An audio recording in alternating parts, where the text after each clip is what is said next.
All right, what's up, everybody? This is Zach Rice. We're back again with more of Avernum 2 Crystal Souls. We are now going to explore the town of Harston. You enter the town of Harston for the first time. Can't have been here for more than a few months. All the construction is new and many of the buildings are unfinished. You note with interest that the citizens here are Vernites, but all the guards are Empire soldiers. The Empire originally created this outpost as a supply base, but then its intended purpose started to drift. All the guards here are Empire soldiers. They were all fearsome warriors once.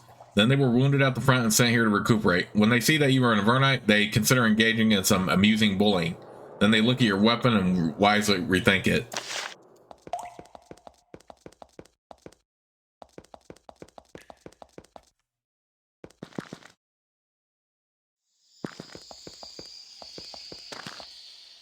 Okay, so this is only a friendly town to a certain extent. Fortunately.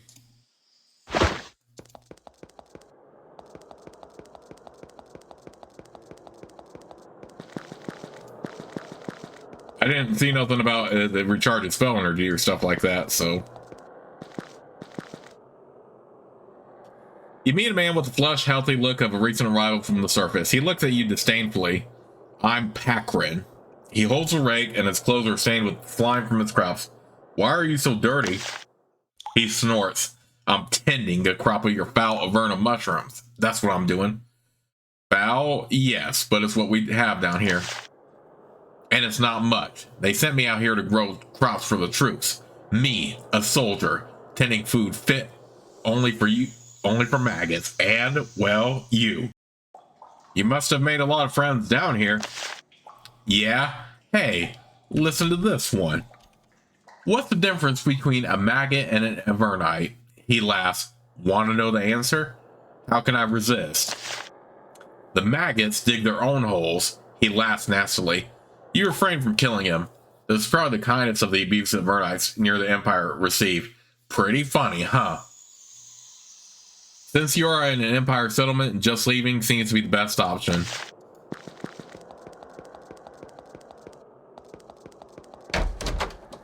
Yeah, unfortunately, we don't want any trouble here.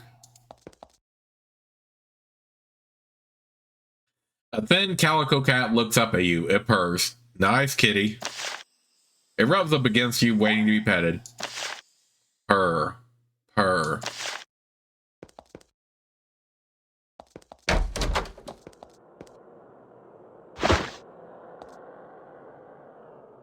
In this dresser, you find a thick book of obscure religious writing. The words left by Gideon are written inside the front cover. After reading the contents for a few minutes, you put it back.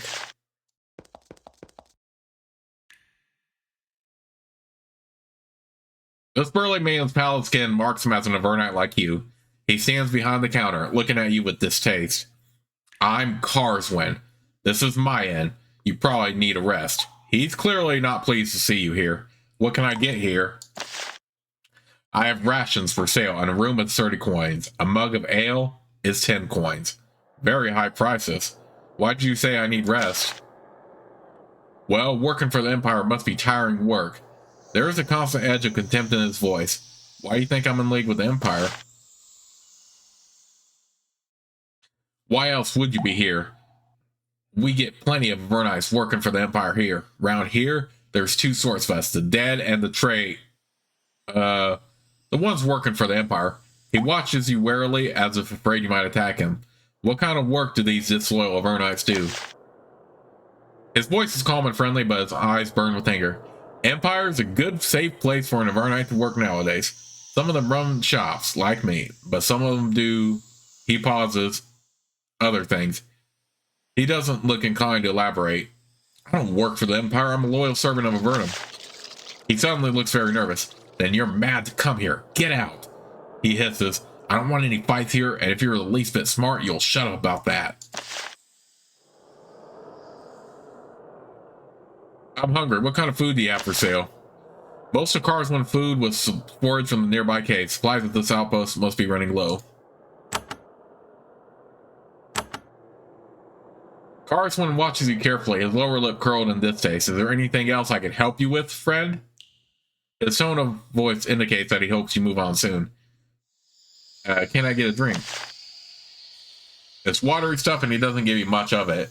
It's bitter and unpleasant like all alcoholic drinks in Avernum. I don't need anything. He nods. Leave us be then. You can't do anything for us here.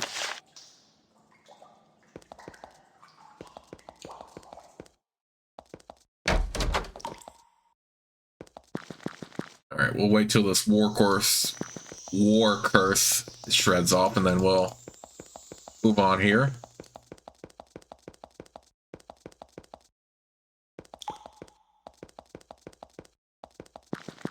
I like how my physical fighters get more of it. I think because they have mental resistance, that's probably why.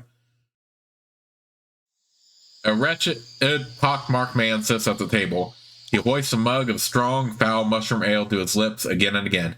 His hands twitch constantly. He motions for you to join him. When you sit, he says in a raspy voice, "I'm Scab. Can you tell me anything about this town, friend?" He shrugs and belches. "What do you want to know? Was this town built by Avernites or the Empire?" "The Empire. They made a deal with some of the few people who survived the slaughter in the Abyss. We made this town and keep it running, and they let us live a little while longer. Why aren't the Empire soldiers attacking us?" "Because only Avernites who are helping the Empire come here. No loyal Avernite is dumb enough to come here." Using a smooth, regular arm motion, Scab continues to take long swallows of the rank mushroom ale. He's very good at it. Lots of practice. Okay, so what do you do here?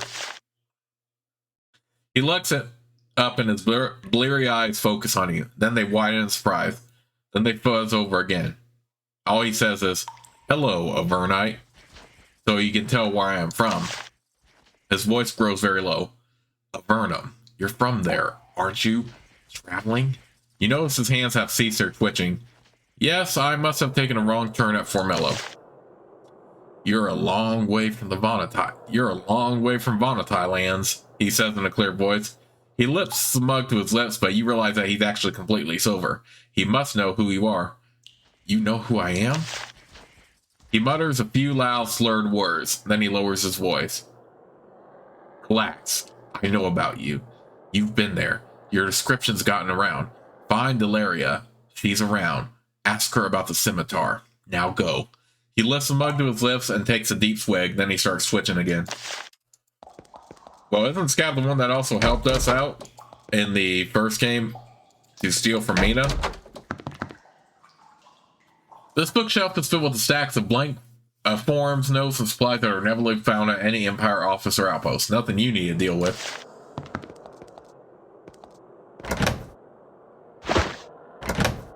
Okay.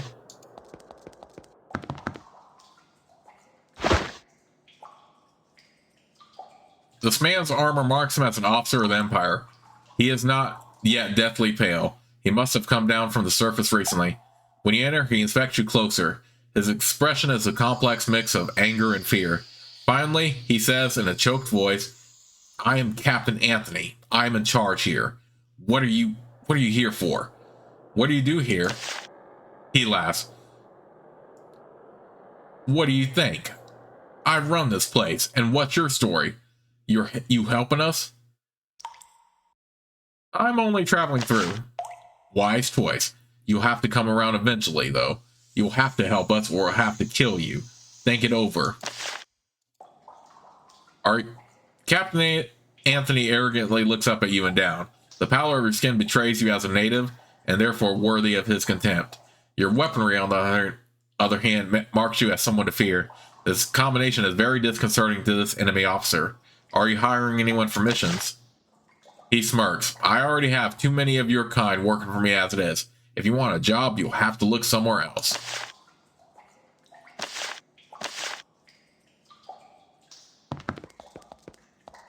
Again, I think in a place like this too, you have to keep a low profile.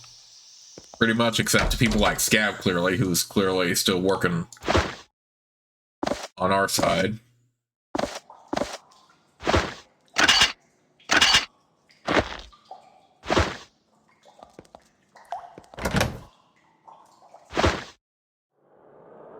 There is a thin, middle-aged Avernite behind the counter. She wears a heavy leather apron and holds a pair of iron tongs. Her face is dotted with sweat. When you enter her shop, she says, I'm Sharon, but people around here call me Mother. Trade or custom crafts? I do both. You do work for the Empire? She spits into the forge and smiles nastily. Well, I make weapons for the Empire soldiers down here. Better than being killed in the Abyss, yeah? So the weapons you make are just for the Empire? She gestures at her shop. That's the rule. They brought me here from the Abyss, built this big shop for me, let me live, and all I have to do is forge for them. She smiles sadly and shakes her head. Avernites have no right to judge us, not after all we lost. I'd like to know more about the Abyss. Ask someone else. Frankly, talking about it hurts me too much. Sharon wipes off her brow with the back of her arm. Need anything else? Trade or custom crafts? As always. Why are you called Mother? It's tough times, and sometimes I look out for people, but I said folks who survived the burning of the Abyss. They call me Mother. That don't mean you can. Can you sell me any equipment? Sharon will bend the rules and sell you a handful of her creations. Oh, well, that actually surprised me. I thought she would be like, oh no, you definitely can't have any of my stuff, or something like that. This stuff we're already pretty familiar with, but we can sell something. Can you craft something for me? I can. The Empire's rules don't yet forbid it, and I need whatever money can buy me a route to safer lands. To take advantage of my skills, you must also provide fine steel, leather, and focusing crystals. Can you make a belt for me? Sharon peeks out the window to make sure no Empire agents are near. Then she takes the money and returns. Go. Return in 3 hours. You return a few hours later and the smith gives you a new belt. The Abyss is gone, but our crafts remain. Wear it well.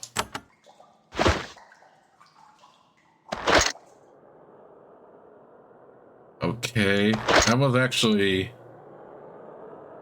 Yeah, we can put that on her.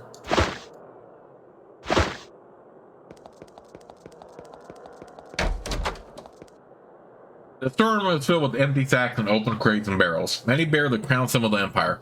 Supplies here are running a bit thin.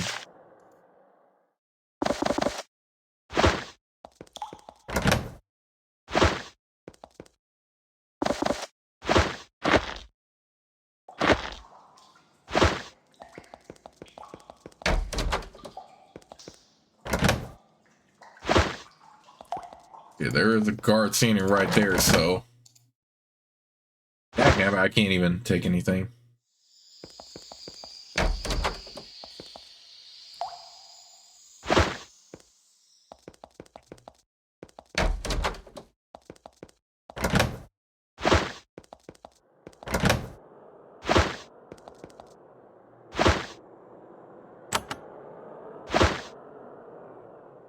An exhausted Avernite sits behind the granite counter. At the enter, she moves a pitiful collection of copper coins out of sight. I am Suzanne, and this is my humble little shop. How may I help you? I try to help. What sort of shop is this? Cheon's. Not much of one. I just reopened it. Reopened? Why did you close? I fled the Abyss. I don't have much stock left. All I have, I brought on my back. If you sell me your goods, I'll have more. Why'd you flee the Abyss? She looks very wary. Because they were killing us. I was lucky.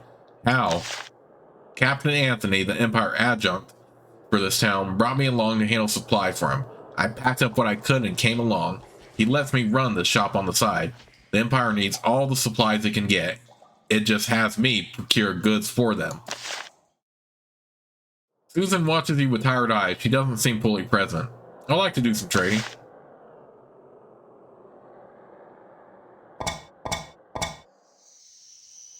Suzanne brought a handful of goods from the Abyss. They are indeed very humble. You don't have much here. Anything I can get for you? She shrugs. Not much. Just food. Yes, food is good. I'll give you a good price for sacks of meal. Meat, we can get. Mushroom meal, not so easy. I'll give you 40 coins for each sack. Very fair price. Okay, so what we can do here is put one of these on the ground. Since we've been gathering them up this whole time, and go ahead and sell all of them to her. You sell your sacks to Suzanne. You quickly trade heavy, bulky bags of food for light, easy to transport coins.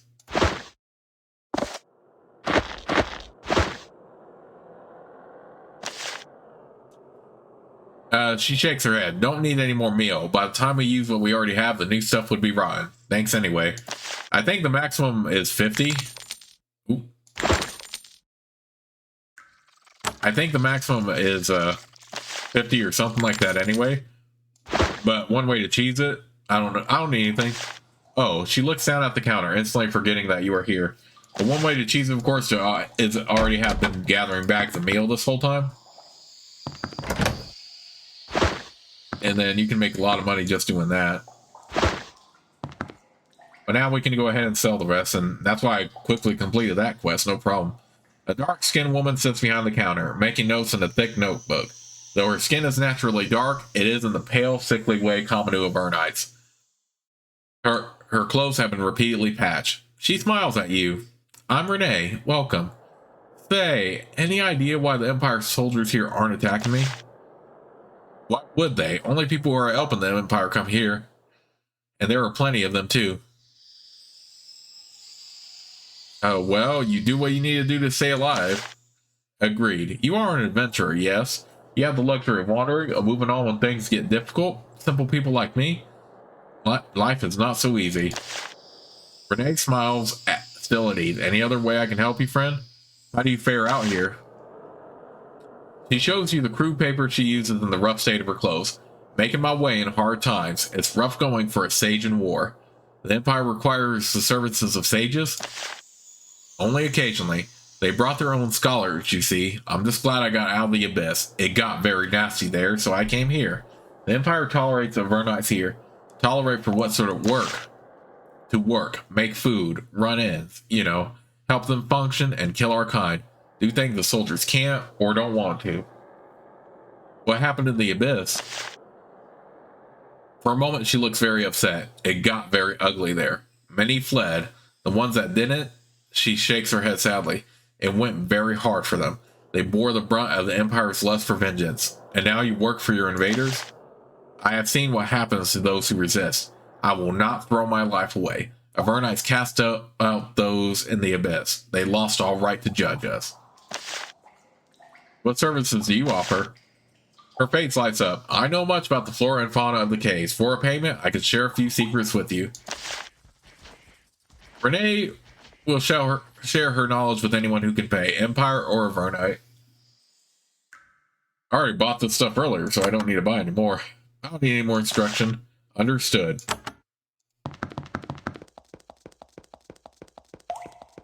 Alright, let's go ahead and explore these buildings. Most of the worn books are on the sparsely filled shelves are fiction. There are also a few scrolls of notes on the war. Small observations, mainly. Nothing of any military value. You notice many of the scrolls have scimitars drawn in the corners.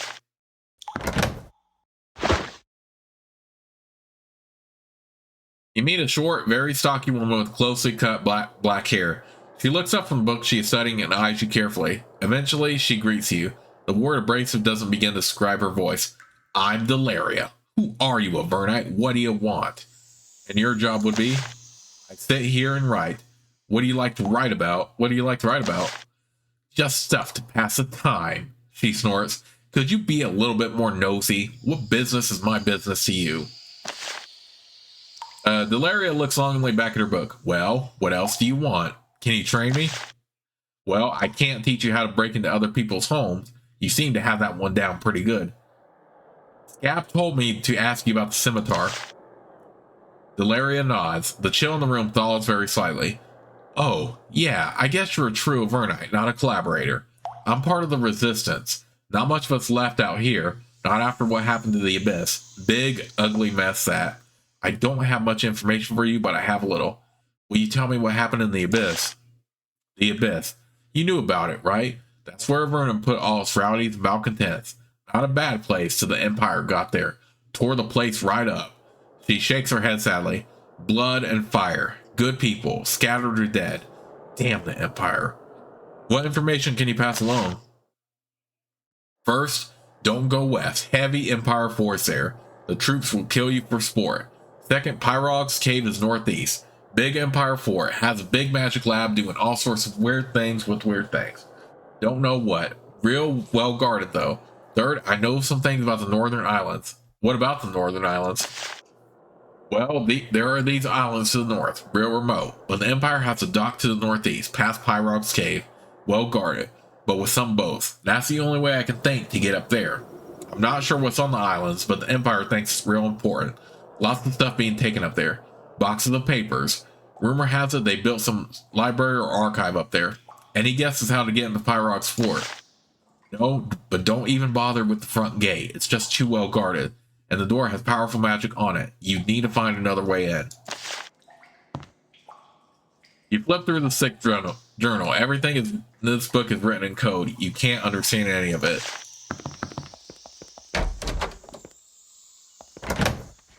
Okay, well, pretty soon we are going to be heading over to Pyrog's fort here.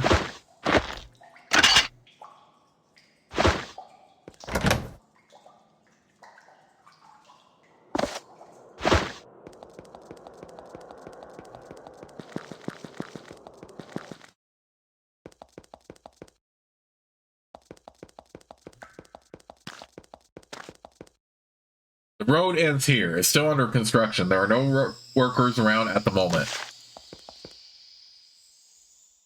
Another pass here.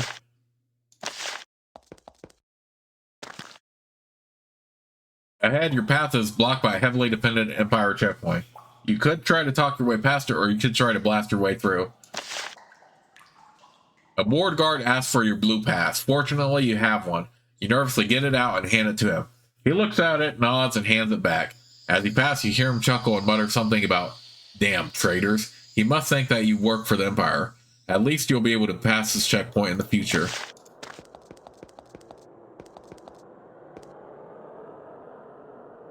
You run afoul of a band of Empire soldiers. Their leader says, "You, Worms, you aren't supposed to be back out here without a red pass." You show the pass, it convinces them. They let you pass.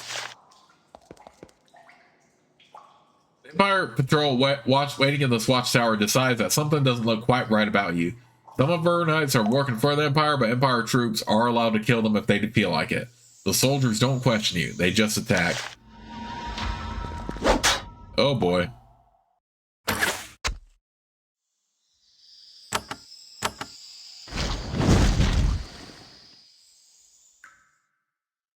Okay, so yeah, there's really no point in trying to get to Barga here.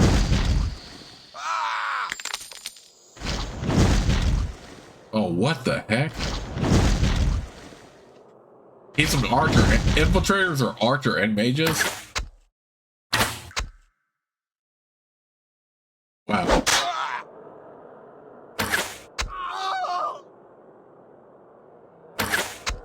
We gotta kill these fools.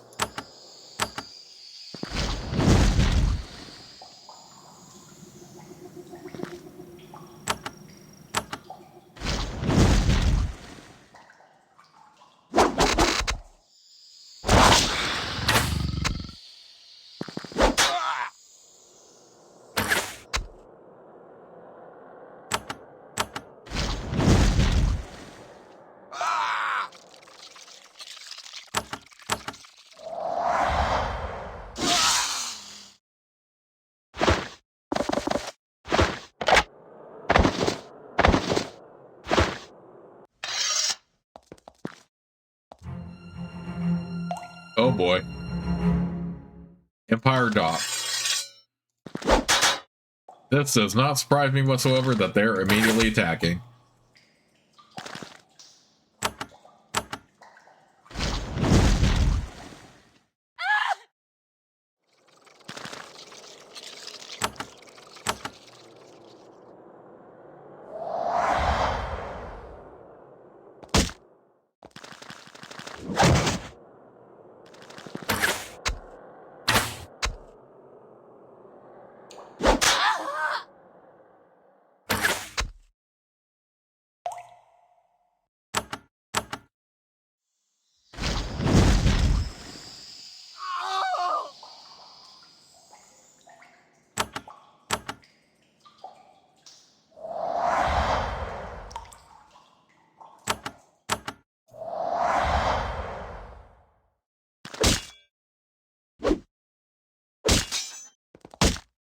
Oh, the immobile effect sucks for Raylan because she's an archer, although she can still do stuff with that.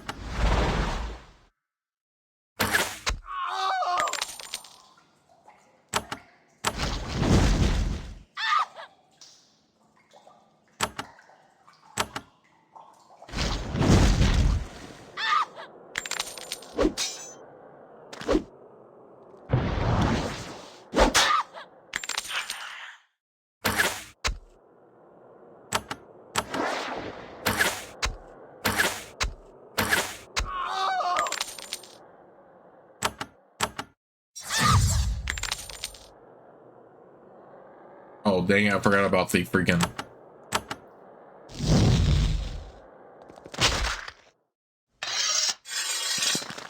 Fortunately, we are strong enough to take it down, so...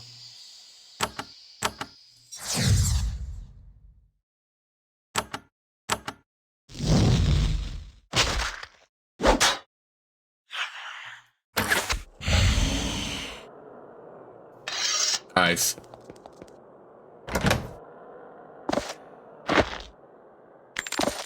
I wouldn't normally put that in my junk bag, the energy potion, but we might need it at the same time.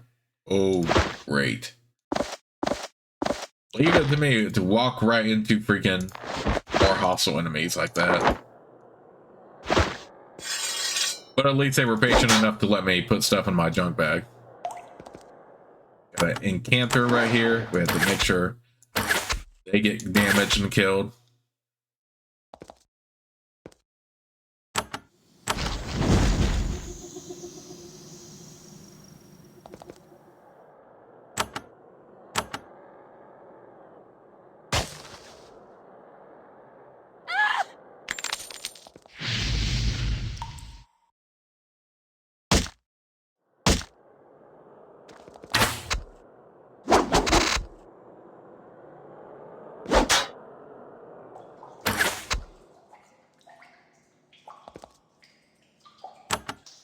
Come on.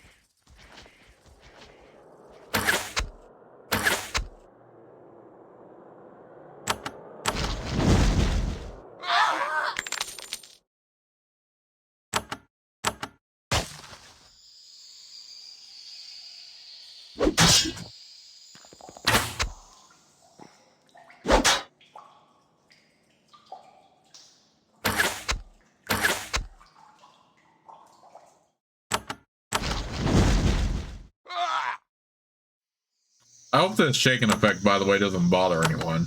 I mean, obviously it's part of the spell, but still.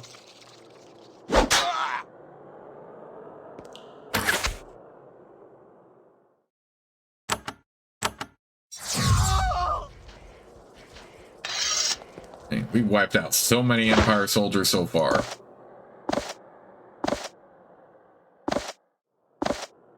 They don't really have that good of equipment, though.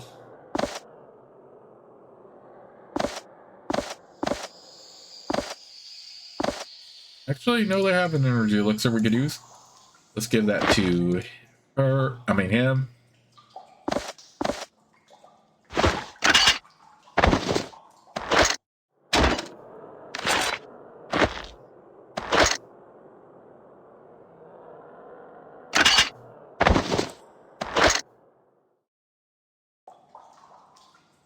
I still like Blade Master for him more.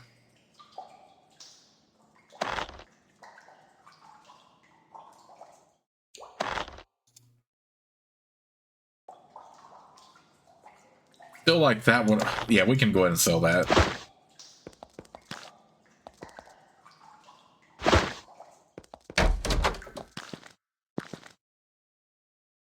Okay, the cows don't talk. At least they're not attacking us either, so. Great. I wanted to pick up that loot, but whatever. Okay, so good to know that this Empire area doesn't have too much more.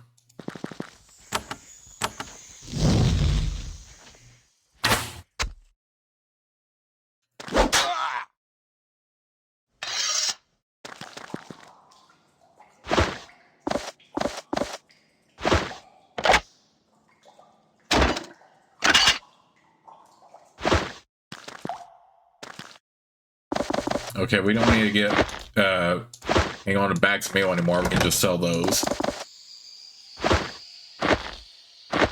I also gotta check in on that wine quest when I get the chance. Yeah, that was pretty much all the Empire dock area.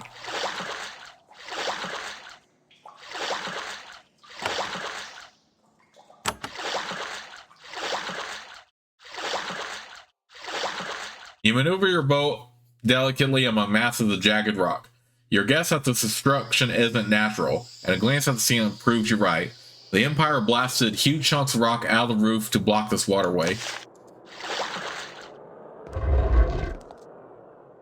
You enter the tunnel in this gate only to find a sheer granite wall. Remembering what the Vonatai told you, you search and find a secret passage at the back. It was well hidden and the wall was large.